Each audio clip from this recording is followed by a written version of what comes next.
So, a warm welcome to all the devotees who have joined for our continued discussion on the Shrimad Bhagavatam first canto. Today, we are going to be discussing the last time when we were talking about the glorious passing of Shri Bhishma Dev, one of the 12 Mahajans, and his glorious passing while, meditating on the form of the Lord, very with great deep in-depth meditation on the form of the Lord. Krishna was standing before him directly. So while looking at him and glorifying him, he leaves his body. So we discussed how that is the art of leaving, which is more important than just the art of living. Art of living is great, but we have to know how to leave our bodies in such a manner that we don't ever come back to this material world again. So that is what we discussed last time.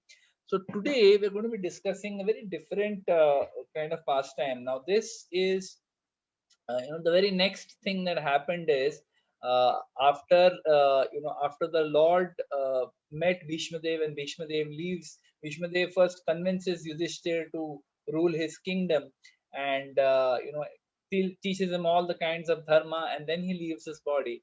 And now after that, in this section today, what we're going to discuss, chapter 10 and 11, Krishna leaves for Dwarka. He leaves for Dwarka, and in the 11th chapter, it describes about how after he enters, what happens. So a lot of beautiful descriptions given here. I really do not feel qualified to talk about it, because the various emotions that are described here, are the emotions, the rasa of the devotees of the Lord, the Vipralambha rasa, the rasa of separation from the Lord, and the Sambhoga, where the devotees in Dwarka, they meet him again. So after a long time, they meet him. So these are very exalted emotions, and we, as very neophyte, very very nursery class devotees, we don't have a good understanding of this, but still, trying to follow in the footsteps of Srila Prabhupada, Srila my Gurudev, I will try to just speak a few words on this very exalted topic. So first, Shaunaka Rishi asks about Yudhishthir, that after he got this kingdom, was he comfortable, to rule this kingdom which he got like this? So then, Sudha Goswami explains, he gives a description of Yudhishthir, that how Yudhishthir, he was the eldest brother, so he was the king, and after he became the king, so wonderfully he ruled, so beautifully he ruled. So there's a description given that he was Dharmaraj, right? And he got this kingdom, the entire planet Earth, the proprietorship of the kingship of the entire planet Earth, uh, because of winning this war. And he ruled it so beautifully that it is described that how the earth, everything beautifully reciprocated with the way Yudhishthir Maharaj was ruling the kingdom. So it is described that there was profuse rains. Rains were there profusely, and there was never any shortage of rains. So rains is something very important. We take for granted. Of course, when it doesn't rain, people panic. But then when it finally rains, we again forget. We forget that, oh, this is something that the Lord is providing to us, and we are much to be grateful about. But here in the kingdom of Yudhishthir, it is described that it would rain profusely. There was never any shortage of rainfall, and because there was rainfall, the land also produced all the necessities as required by any, by all species of life, including, of course, the human beings. Srila Prabhupada, in that purport, in those purports of those verses, he describes very beautifully that how the different things that are needed for a human being to survive. He speaks about milk, he speaks about grains, he speaks about fruits, vegetables. Uh, he says that if this is available, then what is the need for setting up slaughterhouses? What is the need for setting up big industries with metals and machinery? Srila Prabhupada asked that, Are these metals and machineries, that are set up in all these factories, are they going to give us milk? Are they going to give us fruits and grains? No. So then what is the need? Why should one struggle so much? But when Yudhishthir Maharaj was ruling, this was never in shortage. There was enough for everyone. I've described this in the past also, that it is mentioned elsewhere in the Bhagavatam that the clouds which reigned in the land of a pious king, the whole system is so wonderful. This Varnashram system is so wonderful. The pious king is the person who rules the kingdom exactly according to the guidelines of Shastra. He rules the king for the pleasure of the Supreme Lord. He doesn't rule it for his own self aggrandizement, for his own sovereignty. No, he rules it because he wants to please the Supreme Lord. He rules it under the guidance of bona fide guru, under a Brahmana who is pure, absolutely pure, who has no material desires. Such people are qualified to guide the Kshatriyas, guide the kings. The king would rule kingdom under the guidance of such qualified Brahmanas. And then he would he would protect all the citizens, including the Brahmanas, the Vaishyas, the Shudras. He would protect using his power. He would protect them. And then, because of the protection, because of the gratitude, the Vaishyas would generate wealth by cultivating the land, by cultivating cows. They would generate wealth, and that wealth, part of it they would use as charity to the Brahmanas, part of it they would give as employment to the Shudras, part of it would go as taxes to the king, and part of it they would keep it as profit for further investment in the business that they're running. So perfect arrangement. All four Varnas are serving each other in a beautiful way, and it was very nice. And when the king runs society like this, Srila Prabhupada explains that the Lord also provides material nature, which is under control of the Supreme Lord, also provides very magnificently. So, a very nice statement from Srila Prabhupada's purport. He says, an autocracy like Maharaj Yudhishthir is far superior to a so-called democracy. Prabhupada, in many places, he calls democracy demon crazy. He says this is not a proper way. But anyway, he says that it is far this autocracy like Maharaj Yudhishthir, not any autocracy, not the autocracy that we have seen over the last 100 to last 500,000, 2,000 years, where kings were absolutely nasty.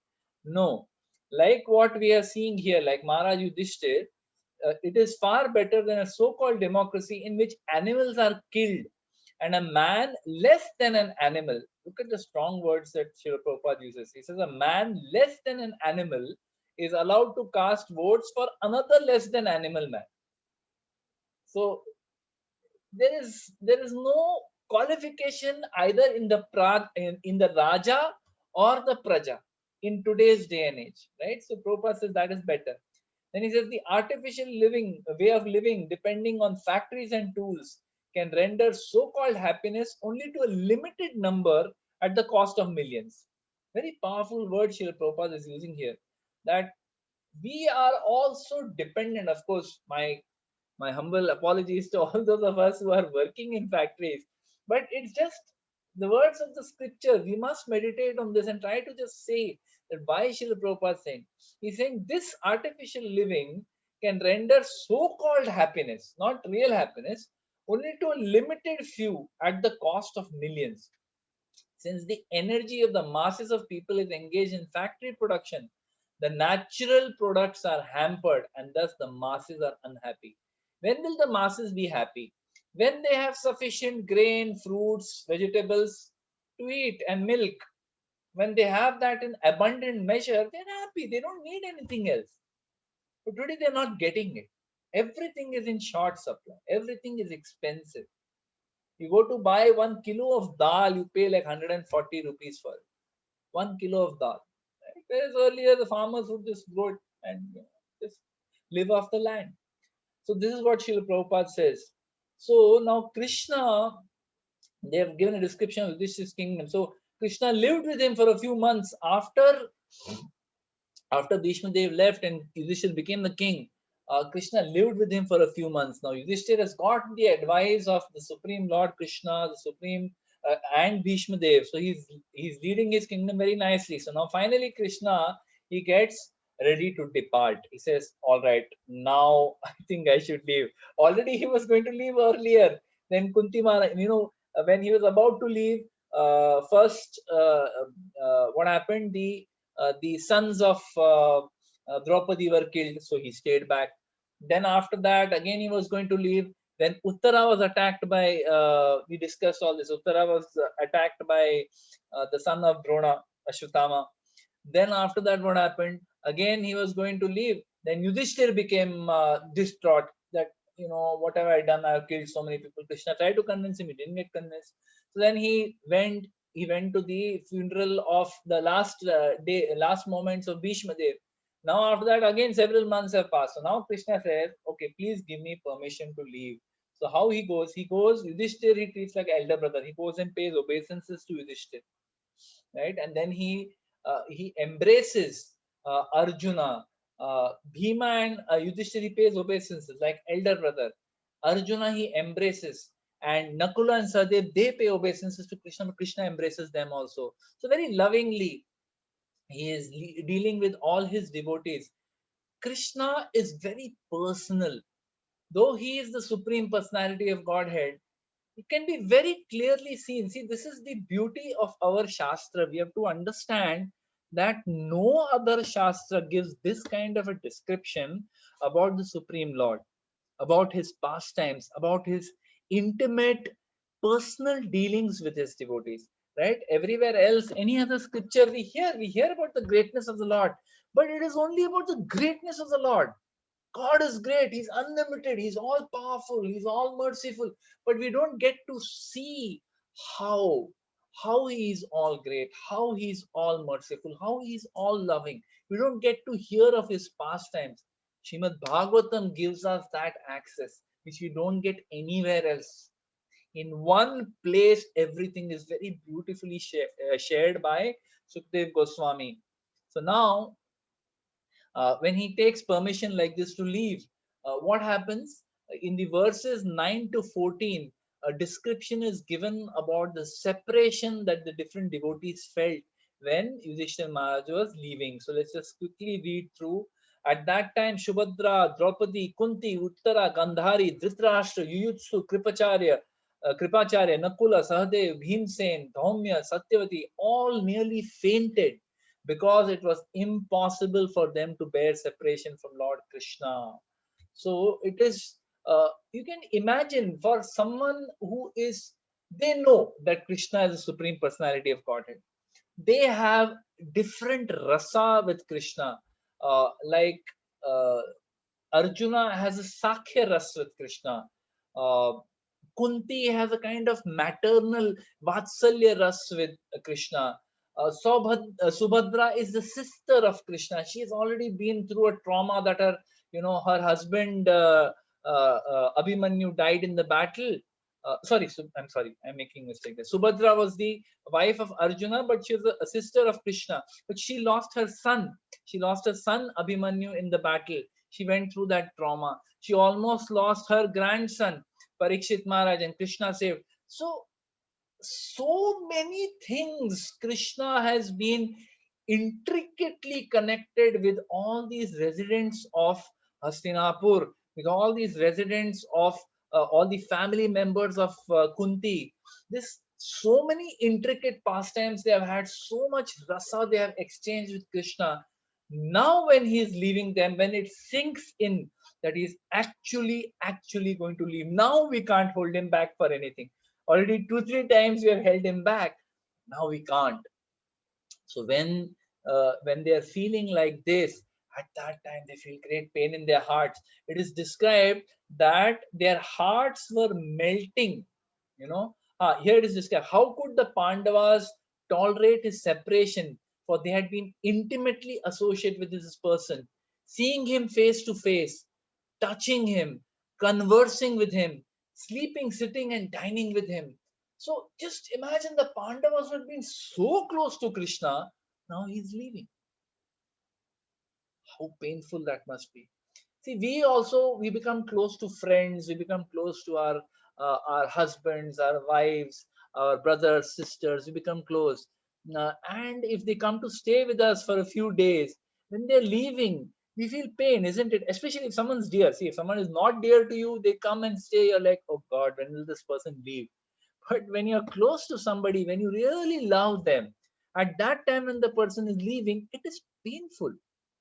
Though, they just stay next door, hardly some 10-15 kilometers away they stay.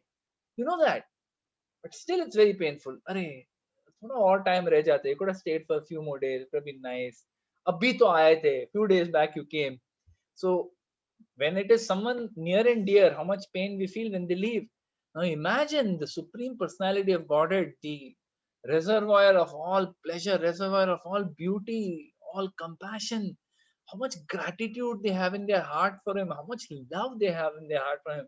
They cannot even imagine this separation. It's very, very painful for them. So it's described in text 13. All their hearts were melting for Him on the pot of attraction. Look at the beautiful metaphor that's used here. Like attraction ka pot hai, a pot, and that in that their hearts were melting in that pot. They looked at him without blinking their eyes. They were just drinking in his beauty. They moved hither and thither in perplexity. They were not able to think, abhi kya kare, abhi kya kare? He's going to leave, he's going to leave. It's described the female relatives whose eyes were flooded with tears because they now, the ladies, they realized that, okay, now the time is coming, Krishna's going to leave. Their eyes were flooded with tears that Krishna is leaving. But then somehow they held back their tears. They felt that no, when somebody is leaving, if we cry, it can be considered inauspicious. It can create misfortune. So they were holding back their tears. It's a very beautiful scene that is described here by Sutta Goswami. So like this, they were crying. And finally, when Krishna is departing, very beautiful reception, all kinds of drums, mridangas, dhol, nagara, nagada, the dhunduri, dundubi, flutes of different types, veena, gomukha, they were all sounded together to show him honor. Then it is described that the royal ladies of Hastinapur, of the Kuru family, these royal ladies, it is described by Srila Prabhupada that they now wanted to see Krishna. So they got on top of the palace. They were standing on top of the palace, and they were They were smiling upon Krishna with shyness and affection, and they showered flowers on the Lord. So here Srila Prabhupada gives a description of the purport. He says that this shyness of the woman, this is their abhushan, this is their power, this is what gives them their power over other men.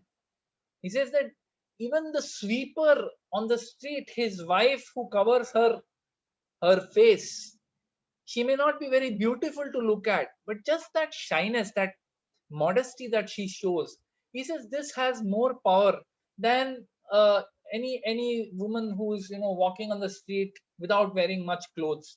People may get attracted to that, but they don't respect such a woman. It's very difficult to respect. So Shri Prabhupada says that this is the beauty of a woman, this shyness, this is what attracts the heart of a man. So he says that they were very shyly looking at Krishna from the top of the palace. They were not coming down and mixing amongst the other men. They were keeping their distance. So from a distance, they were showering flowers on Krishna. So a very beautiful description is given. Arjuna, he took up an umbrella with a handle of jewels to hold over Krishna. Uddhav and Satyaki, they started fanning the Lord. So like this, various prayers, various praises were being sung. In the text 19, it is said that the benedictions being paid to Krishna were neither befitting nor unbefitting. So befitting or unbefitting, what is the meaning of this? It means that in one sense, the Supreme Lord Krishna is so merciful. He accepts anything that his devotees give him.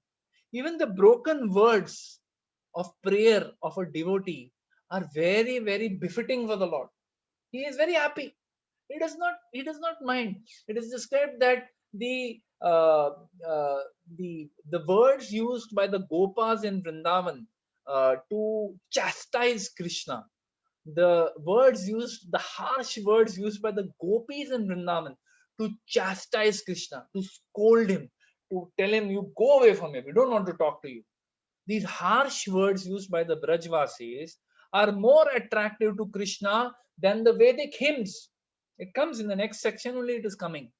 He is more attracted by that. So it is befitting. When the pure devotees say anything to praise Krishna or even to chastise him, he finds it very pleasurable. The Lord is very pleased, very satisfied with these words. And it is unbefitting. Why? Unbefitting because no matter how poetically you compose, no matter how perfectly the meter of the words that are used to glorify Krishna, he is the supreme unlimited Lord. What words you will use? Sometimes we fall short of words to glorify somebody who's great, someone who's done fantastic things in our life. We want to glorify, but we can't think of kya bolu, what can I say? The same way, when you're talking of the Supreme Personality of Godhead, who is the source of all creation, who is the epitome of all beauty and all compassion and all good qualities, what befitting words you can use. So, therefore, very nicely, poetically, here Sutta Goswami is saying the words that were offered were neither befitting or unbefitting, right? Because they were all for the Absolute who was playing the part of a human being. He's acting like a normal human being, looking at everybody, smiling at everybody, very nice. So, like this, it is described, absorbed in the thought of the transcendental qualities of the Lord, who is sung in select poetry.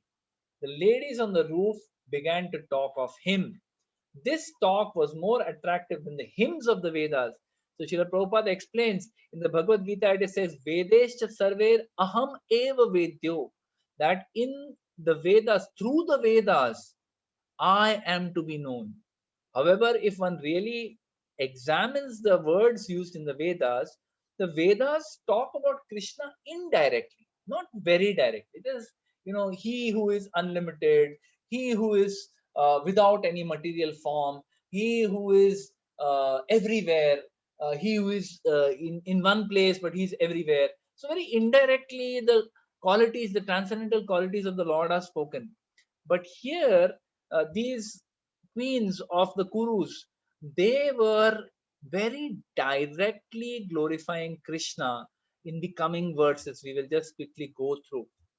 So from verse 20 to 30, from verse 20 to 30, these beautiful verses are spoken by these queens to glorify the qualities of the Supreme Personality of Godhead. Let's look at verse 23.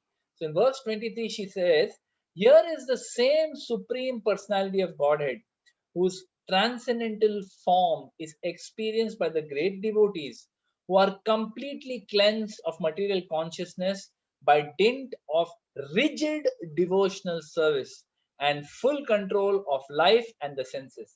And that is the only way to purify existence. So here, the queens are explaining that by the process of bhakti, by the dint of rigid bhakti and controlling the body and the senses, by this process, with great difficulty, one gets to see the Supreme Personality of Godhead like this. We can see the transcendental form of Krishna face to face. So it is possible. People say that, show me God, show me God, show me God. By the process of bhakti, we can see God face to face. Just like now we are seeing each other face to face. Of course, I can't see many of you because most of you, the videos are off, but at least you can see me. So the beauty of the process of bhakti is it makes the Supreme Lord very tangible. Very tangible. We have to have faith. These are the words that are given to us by the acharyas. These are the words that are spoken by Krishna himself in the Bhagavad Gita. We have to have faith. when the Lord is saying, when the Lord's devotees are saying, if we follow this process of bhakti, we will see Krishna face to face. Now, these ladies who are standing on those balconies of their palaces and who are glorifying Krishna, they're saying that what these devotees get through the process of bhakti, we are getting right here. We are getting to see him like this. We can see him prakat, sakshat, face to face. We are able to see the Supreme Personality of Godhead. So they are saying we are so fortunate. They are feeling so fortunate that we are able to see. Still now he's leaving, but we are still able to see him like this. So very beautiful description about this. Then they speak about the next, another thing that they speak is about the fortune of the devotees in Mathura, in Dwarka and Vrajvasis. So what is the fortune of these devotees from Mathura, Dwarka and Vrajvasis? Let's just spend a few moments on this. Each of these places are described by Srila Prabhupada as Dham.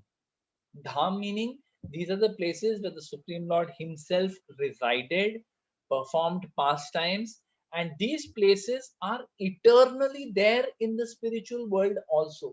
So, like there is a Dwarka in this material world, there is a Dwarka in the spiritual world. Like there is a Vrindavan in this material world, Golok Vrindavan in the spiritual world, that is the place where the Supreme Personality of Godhead Krishna resides eternally. Srimati Radharani and all the Gopas and Gopis, he lives there with his pure devotees. That is the place where Krishna himself resides, Goloka Vrindavan.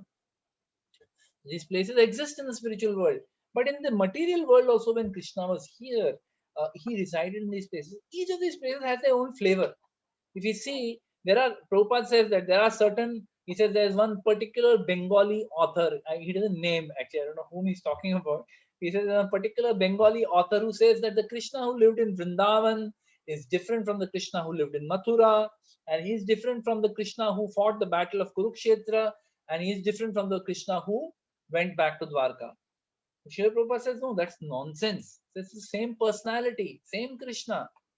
He has unlimited rasas. He has the ability to one day be in the battlefield fighting, and the other day he has the ability to live with Brajvasis performing loving pastimes.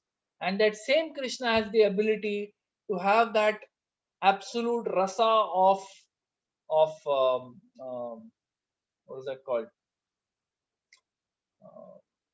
Aishwarya Bhav, the Aishwarya Bhav that is seen in Dwarka. He's Dwarkadhish there. In Vrindavan, he is Vraja Chandra. In Mathura, he is Mathura Mohan. But in Dwarka, he is Dwarkadhish. It's a different rasa, but it's the same personality of Godhead. So, what is the fortune of these Dhamvasis, the Brajvasis who got to see? We chant every time that Yashoda Nandana Brajajana Ranjana, one who gives pleasure to the Vrajajana, the people who live in Vrindavan. What beautiful pastimes Krishna shared with these Vrajvasis. How they got to see him as a child rolling in the dust, holding on to the calves. The calves would be running. Krishna and Balram, they would go to the cows. They would go to the calves and they would hold the tail of the calf. When they held, as toddlers, as small babies, they would hold the calf's tail. When they held the calf's tail, the calf would become afraid and the calf would start running. And when they're running, they're dragging Krishna and Balram along with them. And Krishna and Balram are being dragged through the mud of Vrindavan, being covered in the dust of Vrindavan. Everyone, all the Brajvasis are having a hearty laugh. They're seeing this. What a beautiful sight. The Supreme Personality of Godhead, who is the controller of everything. He is the proprietor and controller of all material worlds. The demigods are afraid of him. He is the controller of all the demigods. But he, amongst the Brajvasis, performs such adbhut transcendental pastimes which attract the hearts of even stone-hearted people. That is the fortune of the Brajvasis. Then the Mathura Vasis, those Krishna lived in Mathura for a short time, but even the Mathura Vasis, they got to see a different flavor of Krishna. They got to see his powerful, they got to see his power. Of course, Brajvasis also saw, but they didn't give much attention. Oh, he's special, fine, But the Mathuravasis, they got to see what? How Krishna killed Kamsa, he killed Chanura, he killed the elephant Kuvilapid, he broke the bow that Kamsa had. They saw his power. They saw power. Then they saw his loving attitude towards Devaki and Vasudev, how very respectfully he kept Ugrasen on the throne. He did not go and sit on the throne. He kept Maharaj Ugrasen on the throne. He worshipped his parents. Then, like a obedient child, he went to Sandipani Muni's ashram and learnt all the 64 arts there, came back, and he protected the Mathura Vasis from 17 attacks by Jarasandh. 17 times Jarasandh attacked, he gathered more and more demons, and then every time he would protect them. So they saw this. This is all the wonderful pastimes, the greatness of the Supreme Lord. They saw his wisdom. He would advise in the court of Ugrasen. If sometimes something was there, Krishna would say, they would, the different courtiers would discuss.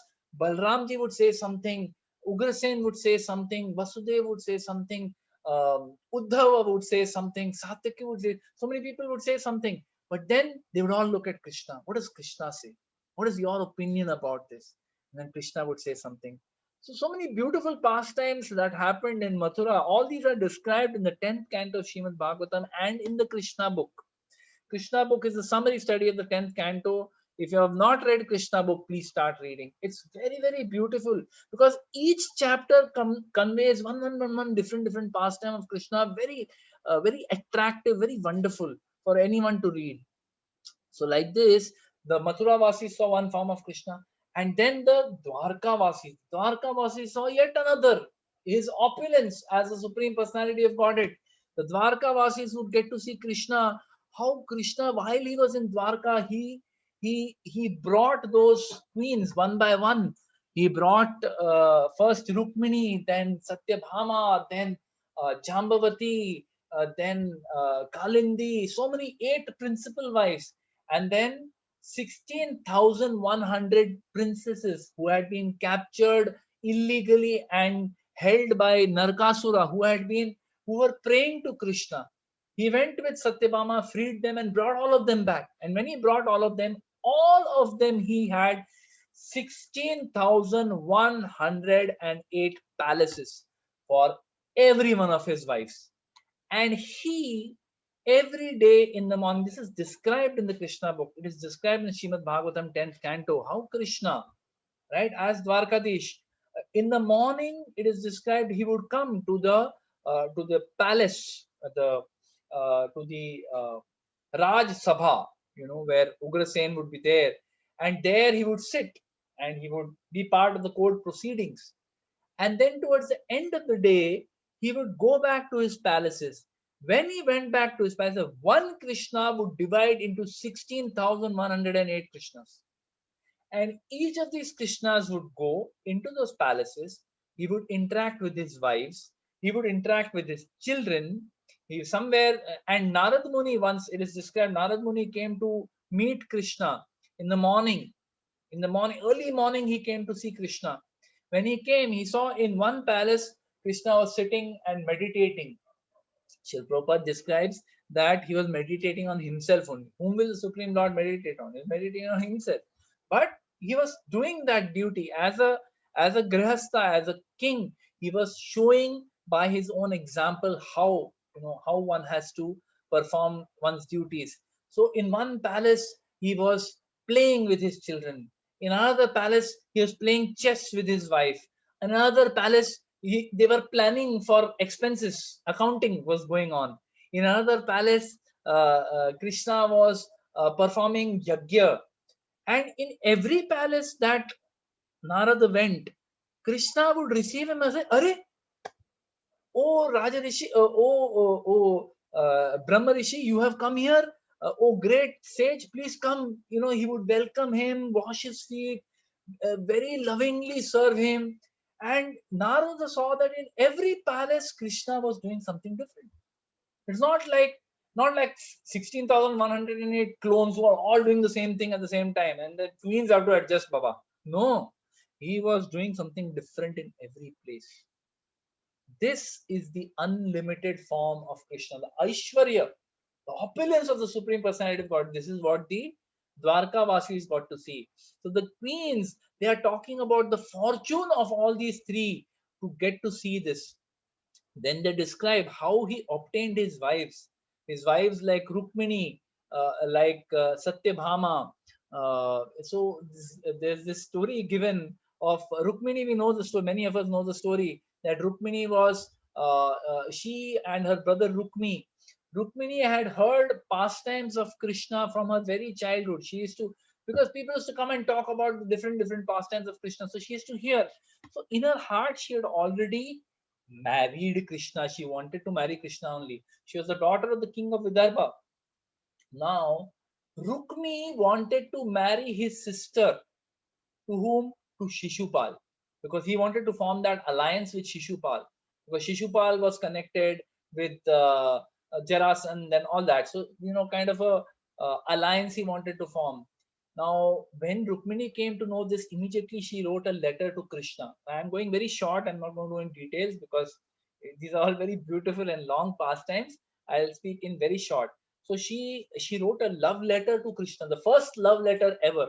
She wrote that letter to Krishna in which she beseeched him, she begged him that what is meant for the lion is going to be eaten by the jackals. She calls Shishupal a jackal. So she said that please come and kidnap me, take me away from here. I don't want to be here. I don't want to marry Shishupal. Better I give up my life. So then she sends one Brahmana with this letter to Dwarka. Krishna gets that letter. Actually, it happens not in, it happens in Mathura. She gets the letter in Mathura or Dwarka. I'm getting confused. But anyway, so when Krishna gets the letter, he immediately rushes to Vidarbha. I think it is in Dwarka only, sorry. So he immediately rushes to get to go to meet her. And when he reaches, actually, she has given him instructions that when I'll be coming out of the temple where I'll be offering worship, just before my Swayamvar is supposed to happen, before my marriage to Shishupal is supposed to happen, I'll be going to the temple. When I come in that temple, there'll be no guards. There you come and kidnap me. So she goes in the temple and she is offering worship to the Devi, and there is no sign of Krishna. She doesn't even know that Krishna, is he going to come? Is he not going to come? But Brahmana has told her, he's given the message. I gave the message to Krishna, and Krishna has told that he will come. But he has not come. And she's wondering, Hurry, where is he? Where is he? Where is he? He's still not come, still not come. Puja is over now. I'm coming out of the temple. She's coming out of the temple, and still there is no sign of Krishna. So she's extremely worried. What is going to happen? Looks like I'm going to get married to this jackal, Shishupal. And when she's coming out of the temple, she was so beautiful, goddess of fortune. She was so unbearably beautiful that when Shishupal and all the friends of Shishupal who had all come for the wedding, they were all in their chariots, they were all standing there to look at Rukmini coming out. When they saw her, they all fainted. They just swooned by looking at her beauty. They were not able to tolerate her beauty. Beauty was so much, so beautiful. When they came out, when they saw her, they fainted. And she came out and she is also worried that where is Krishna? Where is Krishna? And then suddenly out of nowhere, like a great hero, Krishna comes, catches her hand, pulls her onto his chariot, and drives off in full sight of all these Shishupal and all these people. And all of them are so shell shocked. They were not expecting Krishna. They don't know that suddenly Krishna kahan se aa gaya. Where? And Shishupal is already sworn enemy of Krishna, and now he becomes even more envious. Now all the other kings start saying, Arey, what? They say the exact opposite, that what is meant for the lion is being taken away by that jackal Krishna. Come on, let's give chase. Let's fight. So like that, so this beautiful pastime of how Krishna kidnaps Rukmini and takes her away. Pastime goes on further, but I will not go into the details because it will take too much time. Then there is a story of Satyabhama. They recall that how Krishna got Satyabhama. Satyabhama is another queen of Krishna who is uh, in a little different rasa. Rukmini, as it is described very beautifully in the further chapters of the Krishna book, it is described how Rukmini was very submissive, very meek, very loving. She has that rasa, obviously conjugal rasa, madhurya, but she has that dasya rasa also, a little bit, that very, very humble spirit of serving Krishna. In that humble spirit, she would serve Krishna. Satyabhama was not like that. Satyabhama was very powerful. She would have her way, anything. So Satyabhama, how did he get? It is described that the story of the Shamantak jewel. So this, the Lord, by this pastime of the Shamantak jewel, which is also described in the Krishna book and the Bhagavatam, he describes the futility of material wealth. So there is this king called Satrajit who used to worship Suryadev. He used to live in Dwarka, but he used to worship Suryadev. And from Suryadev, he got this jewel called Shamantak jewel. That Shamantak jewel had the ability, if you worshipped it daily, it would produce gold. From that jewel, gold would be produced, an abundant amount of gold. So Satrajit suddenly became very, very wealthy. So Krishna told him that, see, you have this, you're living in Dwarka, you're one of the kings under King Ugrasen. So why not you have received this jewel? Why not you give it to King Ugrasen? Krishna said, give it to me. He said, give it to Ugrasen. But he refused. He said, no, no, no, no. Why should I give? I have महीने अपने मेहनत से इसको प्राप्त किया, मैं क्यों दूं? I will not. So Krishna said, all right, your wish, don't give. So he didn't give. Now what happened was the brother of Satrajit, there's a person called Prasena. This Prasena, he one day took that Shamantak jewel, wore it around his neck, and he went hunting. And when he went hunting, he was killed by a lion. That lion took that jewel and went away. Now, what happened was uh, he went away, and then that lion was defeated by Jambavant. So Jambavant, who was still alive from Ramayana, the Jambavant of Ramayana, he was still alive. So he defeated that lion. He saw that lion with that jewel. He defeated that lion, and he gave it to his young son to play. For him, jewel is not much value. He just gave it to the son to play. He doesn't know what this Shamantak jewel is. And what happened in the meantime is uh, Satrajit became very worried that, Arey, where is my brother Prasena? And they became very worried. They felt that certainly something has happened. Then Satrajit remembered that, oh, this Krishna came to me and he had asked me for this jewel. Now, my brother Prasena, he had won the jewel and he had gone. Maybe Krishna caught him. Maybe Krishna killed him, took his jewel. So he started saying this to one or two people. Even in those days, rumor mills were there. One or two people said, another person told another, Kisi ko bolna nahi hai, don't tell anybody. But this is what I heard. Arey, Satrajit is saying Krishna killed Prasena and took that Shamantak jewel. So this started spreading. So Krishna immediately, because he realized that now my name is going to get spoiled. So immediately he said, okay, let's go into the forest. They went, so Krishna went with the search party into the forest. And in that forest, they saw that, the Satrajit, his clothes they saw, so they realized that he had been killed by an animal. So then Krishna went searching, and he went inside and he saw that the tracks of this lion, and he saw that he realized the lion has been killed by someone. So then he went into the cave of Jambavant, and in that cave he saw a small baby bear uh, playing with that Shamantak jewel. So what he did, he went to the boy and said, "Give me the jewel."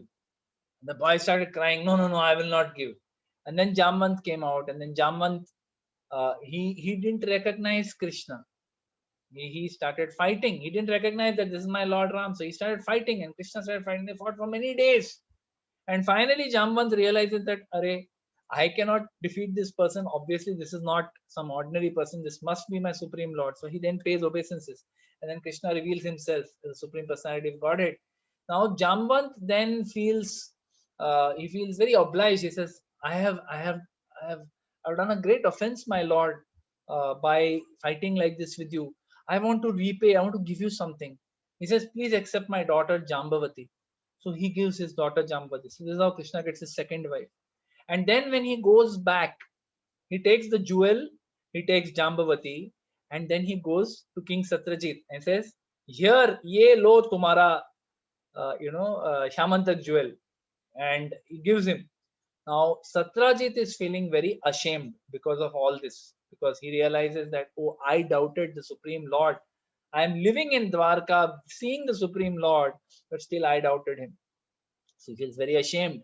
And therefore he tells the Lord, my Lord, you have given me this jewel, but I want to give you a even more valuable jewel than this, my daughter Satyabhama. So he gives the daughter Satyabhama. So the queens of the Kuru palace, they are glorifying Krishna, remembering all his wonderful pastimes, how he got different queens like this, right? So after this, now finally, the Lord proceeds to Dwarka. It is described that he was very gracefully smiling at everybody while going. Everyone is, some are crying, some are shyly smiling at him, some are showering flowers on him. These queens are glorifying him. Krishna very gracefully accepts whatever is coming, gracefully smiles at everybody, and finally takes leave.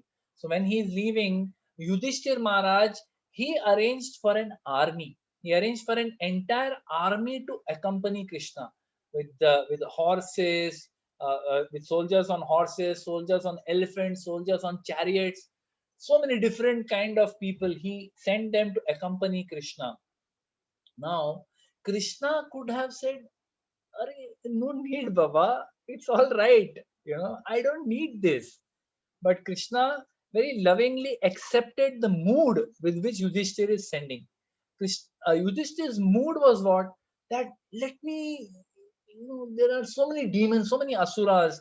They will be troubling Krishna when he's going from here all the way to Dwarka. It's a long journey.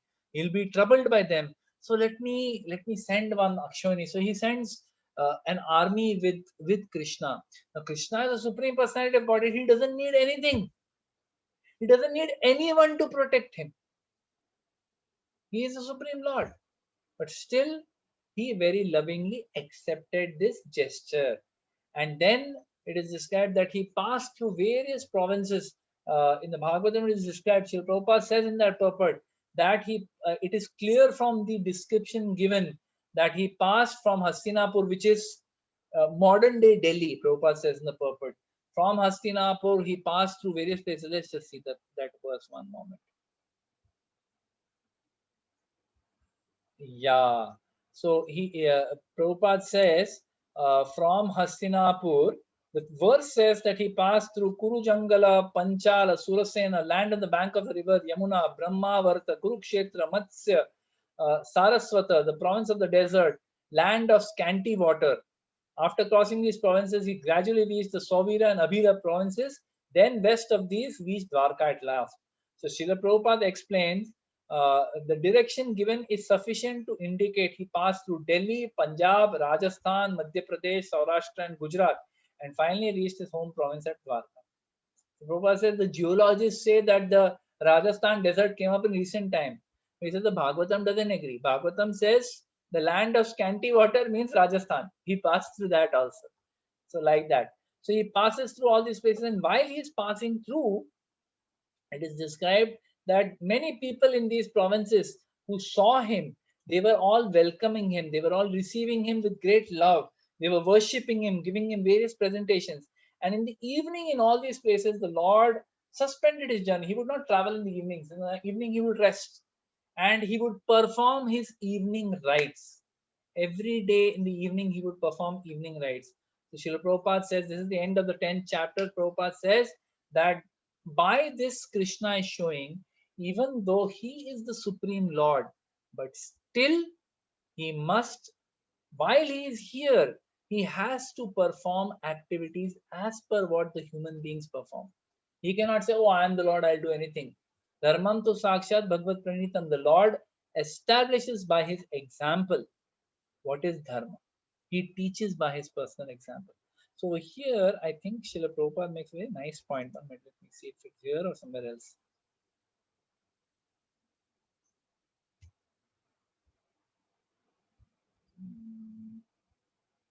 No, I can't find it. But yeah. He says the Lord in human society does what is the duty of everyone. He does. What is the duty of everyone? The Lord does. We have already discussed in previous verses also.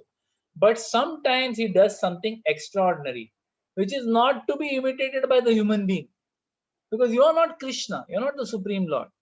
So Lord does what we do, and then he does something extraordinary. We will do that also. You can't. You can't lift Govardhan.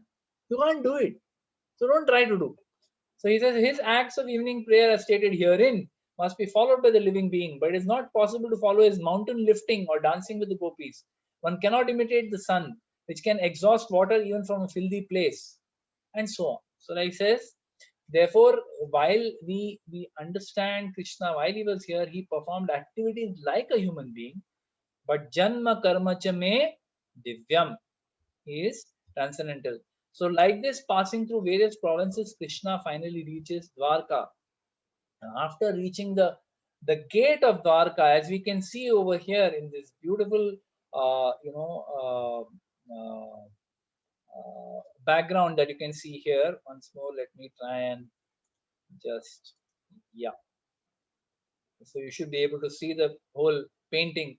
What a beautiful painting that has been created by the disciples of Srila Prabhupada, where Krishna is entering into Dwarka and all the Dwarka. So how beautifully, so opulent. Dwarka is so opulent. Festoons and so many flags and garlands all over everywhere, beautiful decorations. So all the Dwarka Vasis are standing there to welcome the Supreme Lord in different rasas. What a beautiful painting over here.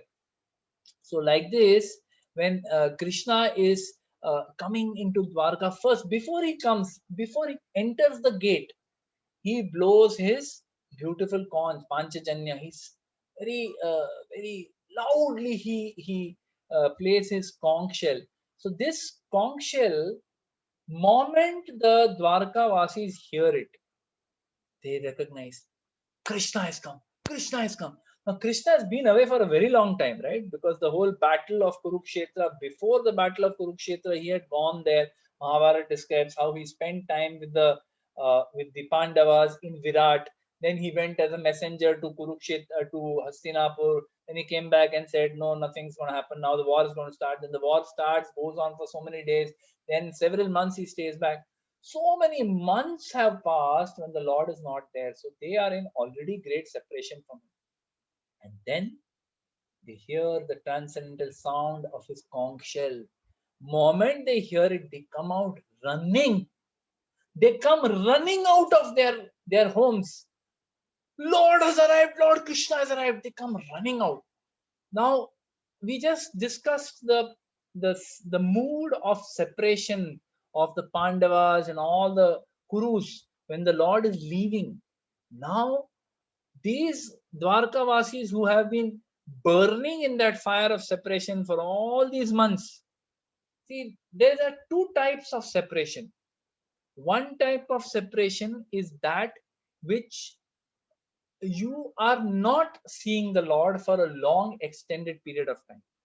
The pure devotees, when they can't see the Lord for a long period of time, they are just suffering, because when will I see the Lord? They're suffering. And a different kind of separation is after seeing the Lord, if the Lord is going away. Like what Narada experienced, we have discussed in previous discussions, that how he saw the Paramatma within his heart. By meditating on the instructions given by the Bhakti Vedantas, he was able to see Krishna. But then he vanished. And then he became desperate. He started again meditating. Like, what was I doing? What was I doing? How can I see Krishna again? He became crazy trying to see Krishna, but Krishna could not be seen. And then Krishna spoke to him and told him, "This lifetime, no, you will not see me again. But you follow the instructions that have been given to you." Right? So that is a different kind of separation, where having seen the Lord when the Lord leaves, that is even more painful. You have not seen the Lord at all, you're separated, yeah, that is painful. But having been with the Lord, having to see him going away, it is even more painful.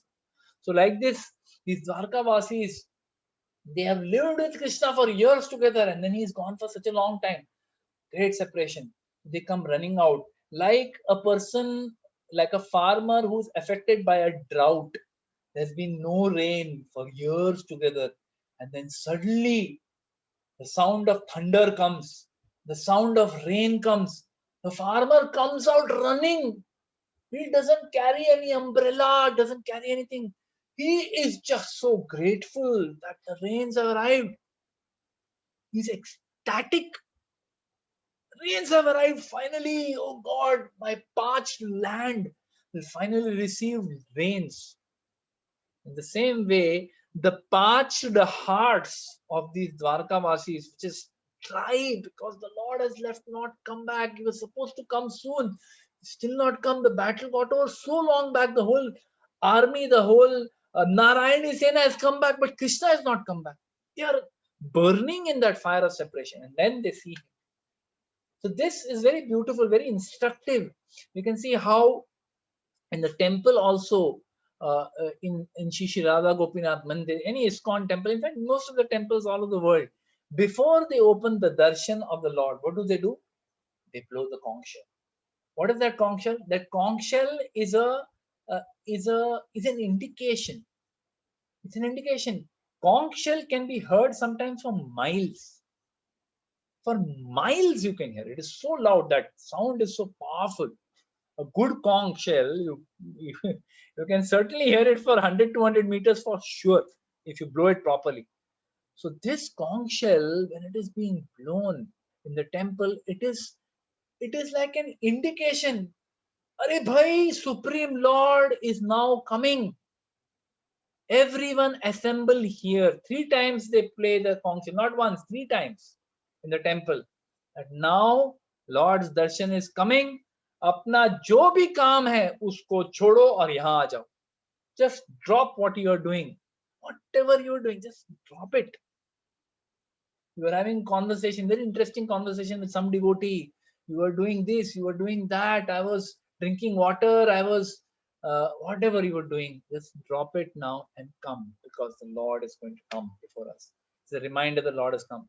So this conch shell, it moment they hear, they can recognize, oh, this is Krishna's conch shell, he's come.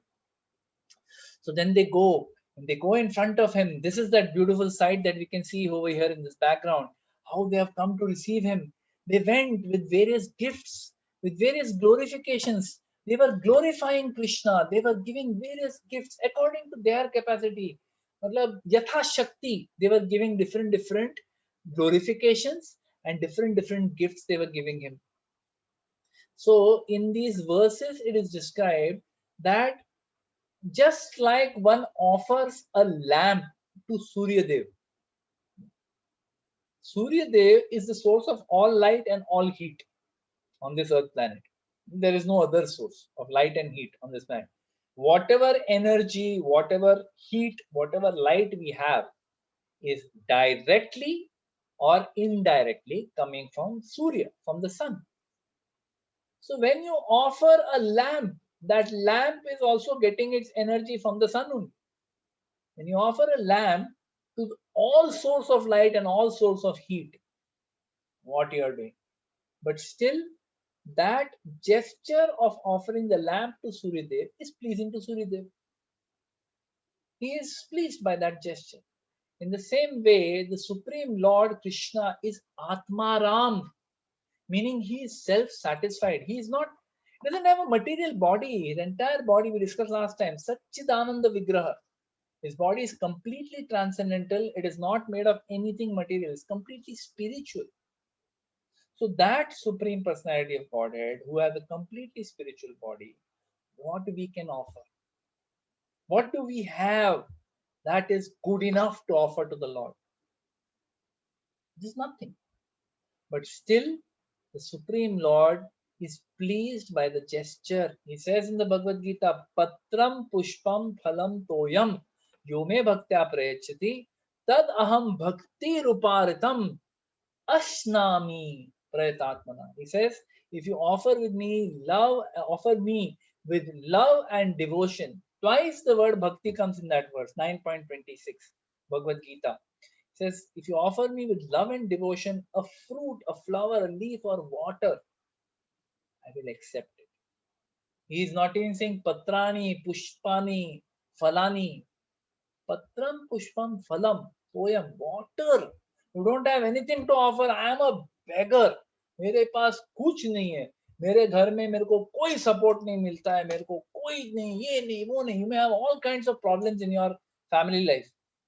Water, Srila Prabhupada says in the purport, even the most poor person can offer water, no, to Krishna with one tulsi leaf in it. Supreme Lord is even satisfied with that, because he is not looking at the water you're offering. He's looking at the bhakti with which we offer. So in the same way, these people who are offering, Radha Gopinath Prabhu always gives the example, like a child goes to the father, says, Father, can you give me some money? Can you give me 10 rupees? Says, gives him 10. Why you want? I'll tell you. Give me. He gives him 10 rupees. Then he goes to a shop. He buys a lollipop. Then he comes, he opens that lollipop and first goes and gives it to the father. The papa, that 10 rupees you gave me, no, with that I bought this lollipop. You first have it. First you have you have a taste of it. Now the father is not interested in that lollipop. तो lollipop में कोई interest, कोई दिलचस्पी नहीं है. But just that gesture that the child shows, that with gratitude, my Lord, you have given me so much. My father, you have done so much for me. I don't have anything. I have taken your money only. With your money only, I went and bought a lollipop. And now I'm offering it to you first. My Lord, just accept me, please. So the father accepts the love shown by the son. He very lovingly accepts that lollipop. And then he gives it to son. Beta, I am very happy. Thank you. Now you have. No, father, you have more. No, it's okay. I am just so satisfied with your love. You have the love. You enjoy. So this is Krishna. He accepts the love which we give him, and he leaves all the food on the plate. Imagine if he was eating it. Sorry, kitna kha liya, hamare liye kuch bacha hi nahi. No, the Lord is so merciful. He gives us his Mahaprasad so that we can accept it and we can make our life perfect. Say Anna Mrita Pao, Shishi Radha Krishna Gunagao, right? Like that. So in the 8th verse, they are saying some very beautiful prayers. Let us just quickly look at that.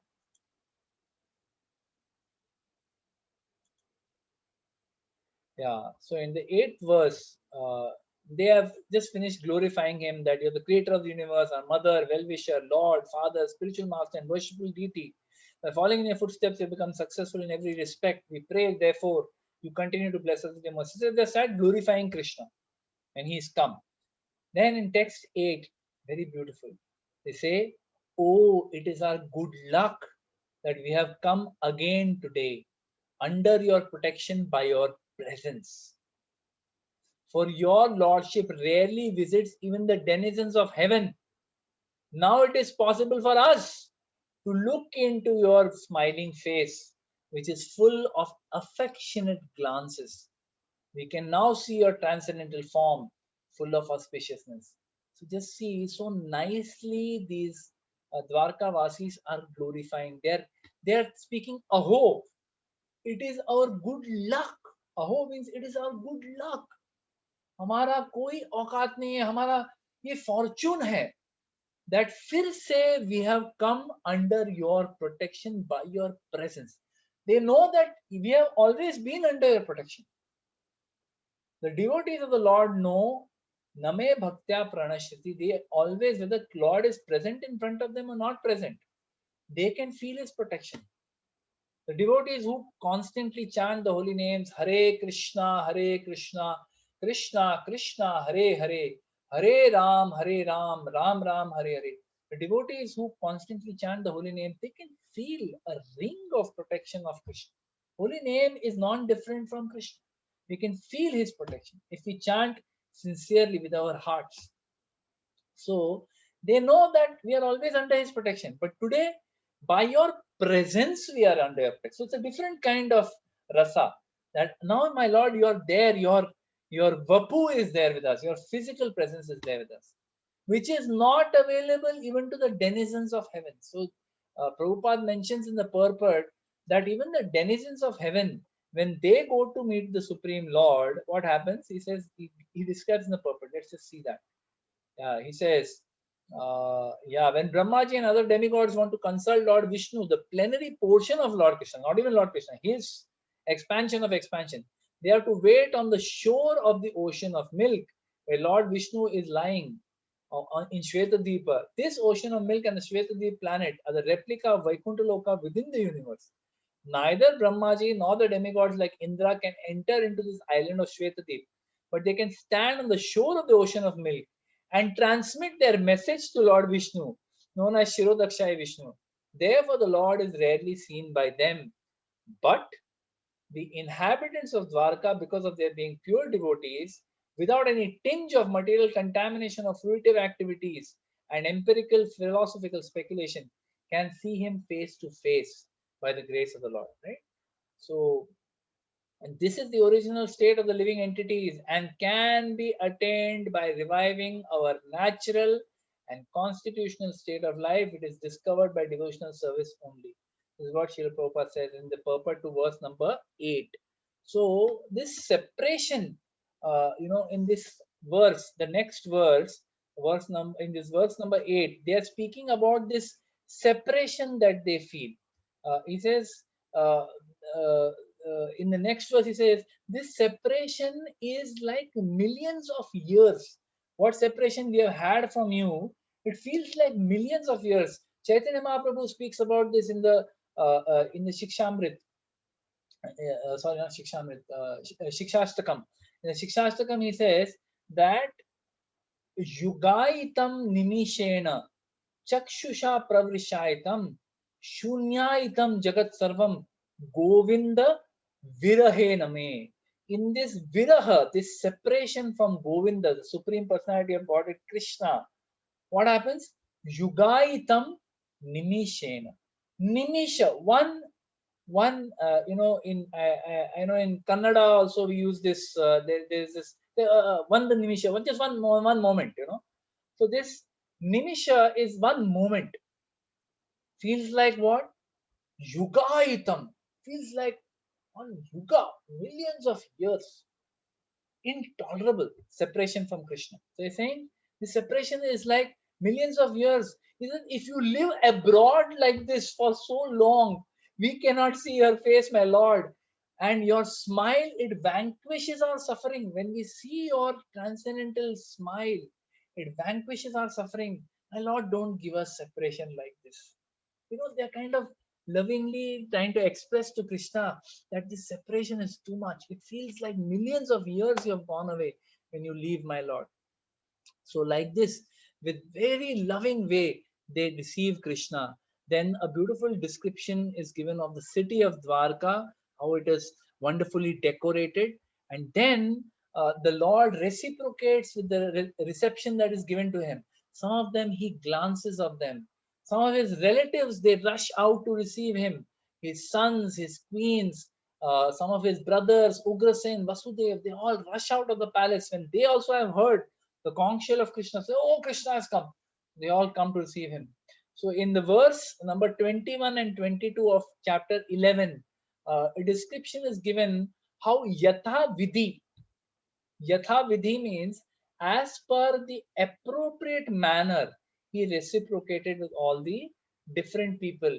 So Prabhupada mentions over here, yeah, uh, text 19, it is said that even prostitutes came out to meet him.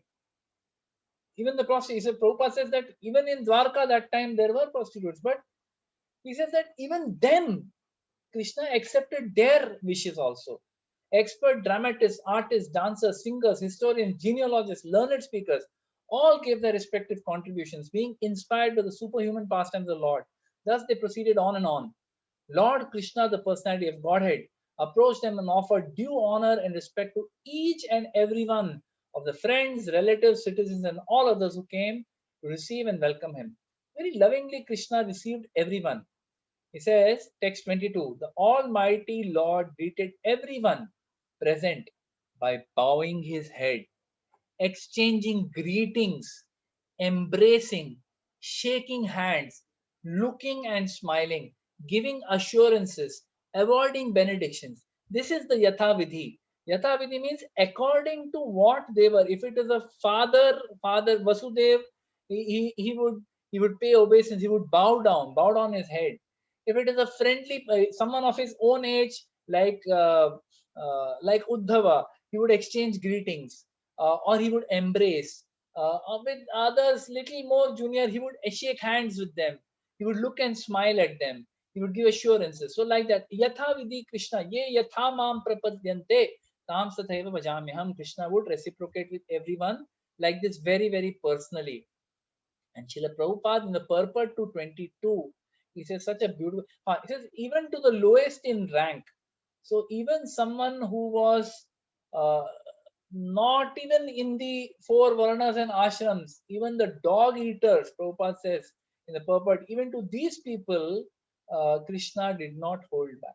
He gave everyone, and he reciprocates with everyone according to rank and position in the same loving way. He's loving towards everyone.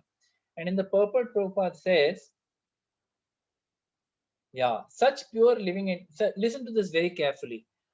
Purport 1.11.22. He says, such pure living entities are graded differently in terms of contamination of the modes of material nature. But the Lord is equally affectionate to all his parts and parcels, despite material gradation. He descends only to recall those materialistic living beings back to his kingdom, and intelligent persons take advantage of this facility offered by the personality of Godhead to all living beings. So, Krishna, though he is Supreme Personality of Godhead, he's Aptakama, he's Atmaram, he is self satisfied, he doesn't need anything in this material world. He doesn't even need to come here. Paritranaya sadhunam vinashati, for that also he doesn't need to come. It can be done by his empowered incarnations, can be done by his Shaktiavesh avatars, can be done by his direct plenary expansions. Why he has to come? He comes like this to attract our hearts by his glorious pastimes. He comes like this so that intelligent people can listen to his pastimes, listen to his words, take advantage of this facility offered by the personality of Godhead to go back to Godhead. And then Prabhupada ends this purport by saying, no one is rejected by the Lord from the kingdom of God. No one. Whoever you may be, whatever material gradation you may be, does not matter. Don't think, I am too sinful. I am too flippant. I am too serious. I am too introvert. I am too this. I am too that. Don't bother. Just don't bother. Krishna doesn't reject, no one is rejected by the Lord from the kingdom of God, and it remains with the living being. Meaning, it is our onus, our accountability, our responsibility, our decision to accept this or not. Lord is standing with open arms. Come, I'm waiting for you. But we are not going. We are waiting here. हम तो अकड़ के बैठे कि हम तो नहीं जाएंगे. Even when devotees, even as devotees, we don't surrender fully. We hold on. हम कौन सा full surrender करते हैं? We wait. You know, it is like this. Sometimes we wonder, Arey, I'm chanting holy names for so many years, 10 years, 15 years, 20 years. Arey, some effect has to happen on my heart. My heart is still dirty. It is still not purified. Why it is not purified? Because we continue to perform sinful activities. We continue to hold on to our bad habits. We continue to hold on to our conditioning. We continue to blaspheme devotees. We don't perform the process of devotional service with purity and sincerity. So naturally, it is going to take time. See, if a surgeon comes to the surgery, I was giving this example that day. It just came to me, so I just gave that example. I just repeat it over here. That when a surgeon, when I had done my LASIK, LASIK is a surgery which is done when you have spectacles to remove spectacles. So I had signed up for LASIK, and then when I went to that hospital, Rishabh High Hospital in Chembur.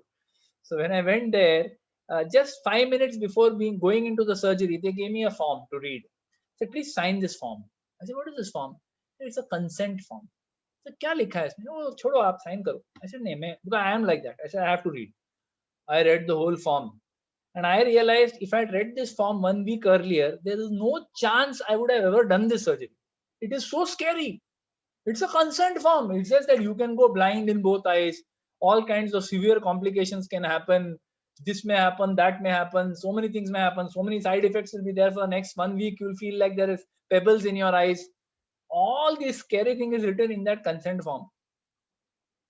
But अब क्या करें, पैसा तो दे चुके हैं, surgeon wait कर रहा है तुम्हारे लिए, साइन करके दे दिया। किस बेसिस पे साइन किया? Why I sign? Because I know that the surgeon at the other end is an expert. He is an expert who is doing this for so many years and has done it for thousands of people successfully. I can place my faith in that person. So I went and signed the consent form. Same way, the holy name is coming into our heart, into our filthy, filthy heart, which is filled with anarthas. Holy name is coming inside.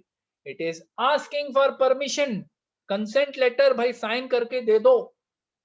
What is that consent letter? Consent letter is Sharanagati. My Lord, Sarva Dharman Parityajya. Mam Ekam Sharanam Vaja. Krishna is saying that is the consent letter he wants. Surrender without any condition, unconditional surrender. Not that, no, if I had signed that consent form saying that I'm signing, but under these 4 5 conditions are there, huh? You think they would have done the surgery? No. They'll say, no, sorry, sir, we don't want to operate on you. Same way, if we put condition, my Lord, I am going to surrender. आपने बोला है आज मैं surrender करूंगा. Today is the auspicious day, 25th of April 2021. Today I will surrender. However, just कुछ condition जरा देख लेना. मेरा salary बराबर till I leave my body, I should be getting either salary or pension. My children's marriage should be done properly.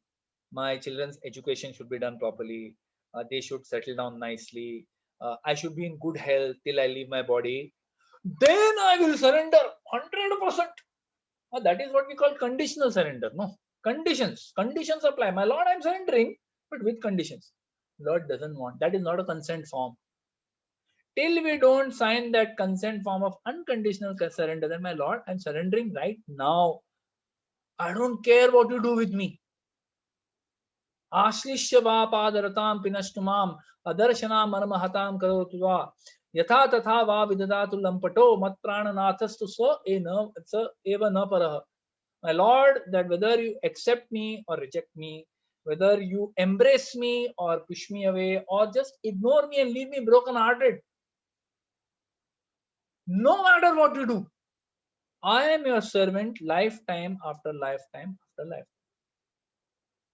No one else. You are my master. No conditions apply. When we come to this state of unconditional surrender, immediately that surgeon comes, performs surgery, perfect eyesight. Nitya Nitya Siddha Krishna Prem Sadhya Kapunai Shravanadi Shuddha Chitte Karo Vide. This Krishna Prem is there in our heart. But we have covered it with our anarthas. We have covered it with our non-consent. So like this, when we give that consent to the Supreme Lord, when we are willing to accept Krishna without any conditions, that is when Krishna immediately comes and performs surgery on our heart. He accepts our bhakti wholeheartedly. Wholeheartedly he accepts our bhakti and he does not have any, like we don't have any restriction, he also doesn't have any restriction. In verse 25 to 27, so it is the insatiable beauty of the Lord is described. Then the Lord goes and meets his mothers, the 18 wives of Vasudev. All of them have the same motherly, affection, Vatsalya Bhav for Krishna. He accepts them. Then he meets his wives. They are feeling very shy. They rejoiced first on seeing him. They're seeing him after a long time. 16,108 wives. They rejoiced on seeing him. But then they felt very shy also. That, oh, he's come. They're feeling very shy like that. And then it is described that they embraced the Lord in 3 ways. How? First, they embraced in their hearts. In their hearts, they were embracing Krishna. Then they were embracing him with their eyes. With their eyes, they were just looking at Krishna and embracing him in their eyes. And then it is described that they sent their sons. All of them had sons from Lord Krishna. So they sent their sons forward. And the sons Krishna embraced. And when Krishna embraced the son, through the son, they felt that we also got embraced. So really, physical embrace is not mentioned at all. But these 3 embraces they got of Krishna through their heart, through their eyes, and through their sons. So it is described that they were more and more attracted to his lotus feet, newer and newer attraction. They were feeling very, very attracted to his lotus feet.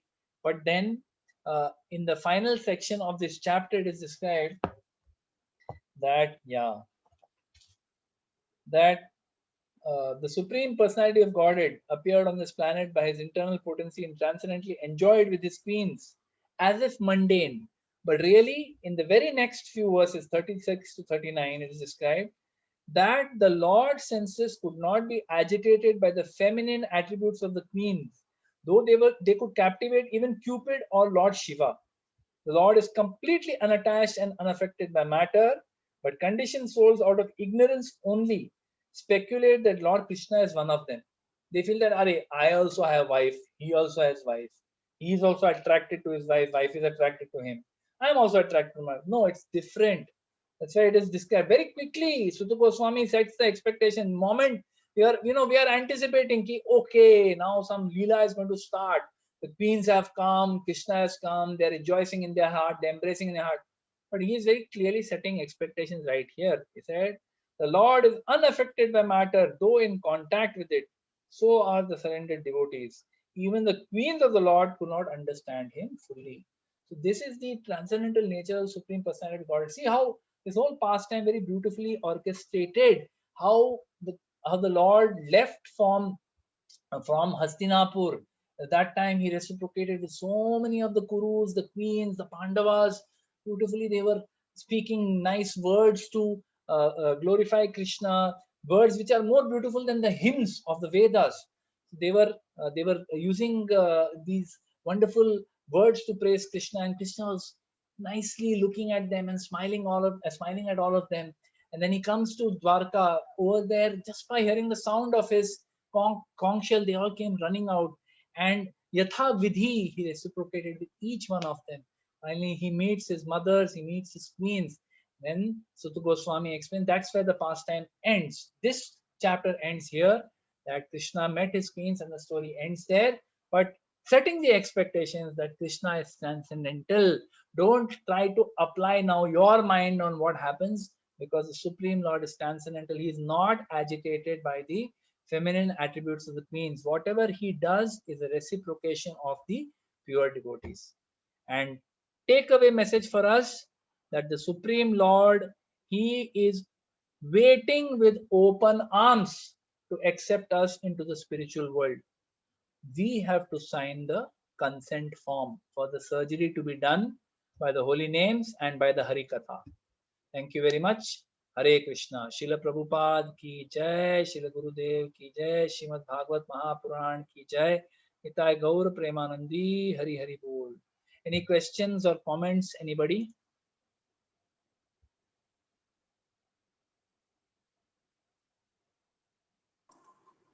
Prabhuji, may I?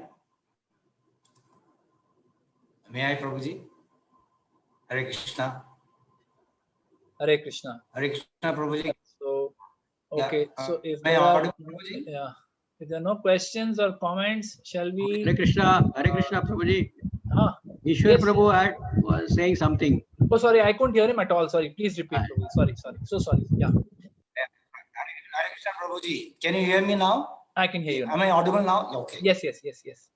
So it has been a wonderful rendition of the pastime. You've been a great surgeon for us today, taking us through from Hastinapur to Dwarka of Krishna's departure and then arrival there. So wonderful. It was like aanko dekha haal hota hai, waisa tha. Prabhuji, thank you so much.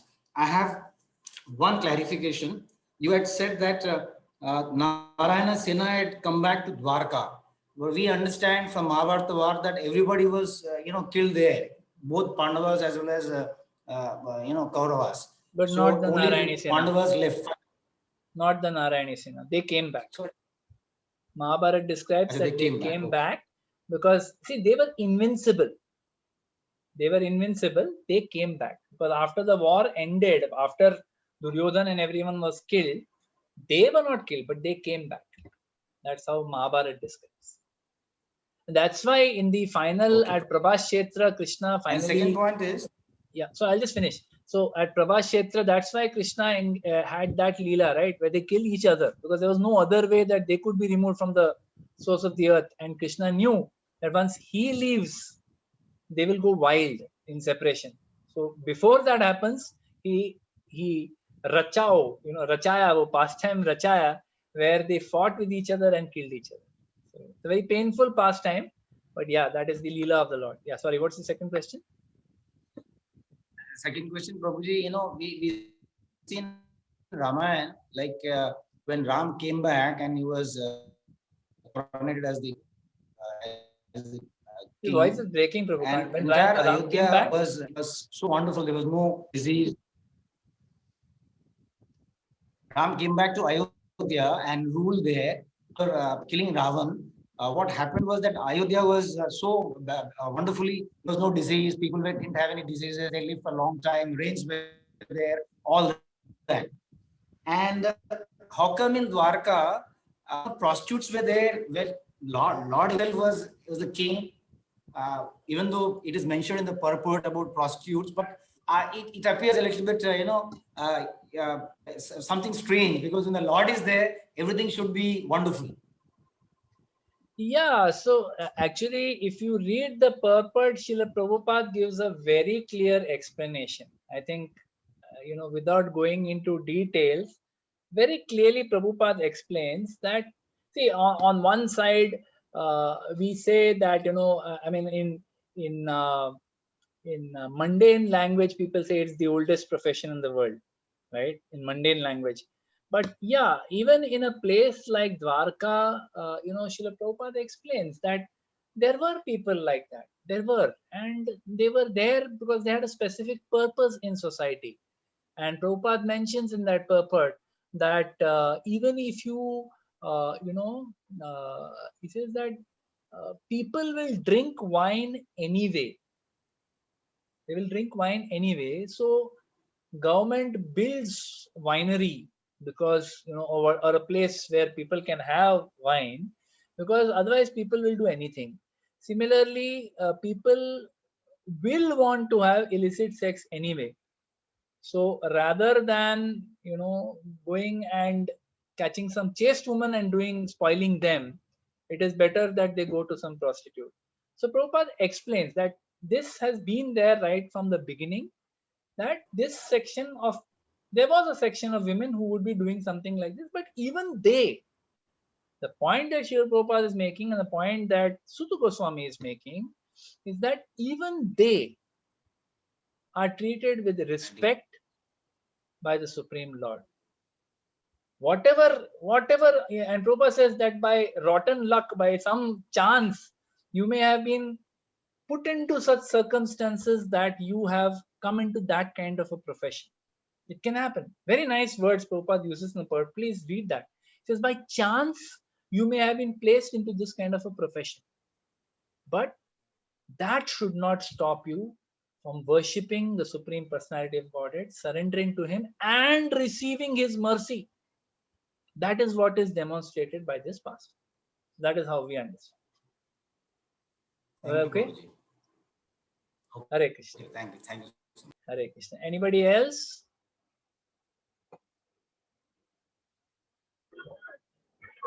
All right. So if there's no further questions, maybe we can have Kirtan for a few minutes. Once more, Prabhuji, yes. Prabhuji, one second. Yeah. Why these three dhams, Mathura, Vrindavan, and Dwarka? What is it? Like in India, we there are so many places, but these three dhams, which Lord Krishna has spent most of his entire life. Why are they so dear to Krishna? Because he has spent his time in Vrindavan, Mathura, and Dwarka. And you so beautifully explained the significance of these dhams also when you were narrating the past. If you come to Mumbai, okay, now I know you're not in Mumbai, but if you come to Mumbai, where would you like to come and visit, Prabhu? Wouldn't you like to come to the HPCL colony once? You would, right? Yes, because yes. You lived there for so many years and you probably made many friends there. You'll go and visit. Arey, this is the tree where I used to play badminton with my kids. This is where I used to do this. This is where I used to do that. Arey, this is where Remuna Prabhu stays. This is where Jadekar Prabhu stays. Inke ghar pe maine prasad liya tha. You'll remember, right? Out of love. Because there's an attachment to that place. You've spent time there. So that place also carries an importance. The Supreme Lord is a person. Like today morning, our Braj Bihari Prabhu, beautiful Bhagavatam class he gave. He was saying the Lord is also a sentient person. He also has senses. He also has emotions and feelings like you and me. Like you feel attached to a particular, you stay in a home for 2 years, you become attached to that home. 2 years, 2 months you stay in a home, you become attached to that home. We have lived in Sindhi society, Chembur, for the last 20 years. Even if I'm given a big house, I don't want to go. I want to be in Sindhi society. You have got attached to a place. You get attached to a place by living for a long time. So Supreme Lord also has spent good amount of time. He spent 12 years in Vrindavan. He spent several years in Mathura. Then he spent the rest of his time in Dwarka. So yeah, those places are special because the Lord spent special amount of time there, performed unlimited pastimes there. Therefore, each grain of dust in those places has been touched by the lotus feet of the Supreme Lord. So each grain of sand in those places is sacred, and for devotees, these places are supremely sacred. Okay? Hare Krishna. Srila Thank you. Prabhupada ki jai, Srila Gurudev ki jai, Shrimad Bhagavad Mahapuran ki jai, Nitai Gaur Premanandi, Hari Hari Bol. Okay, let us do Kirtan now for a few minutes.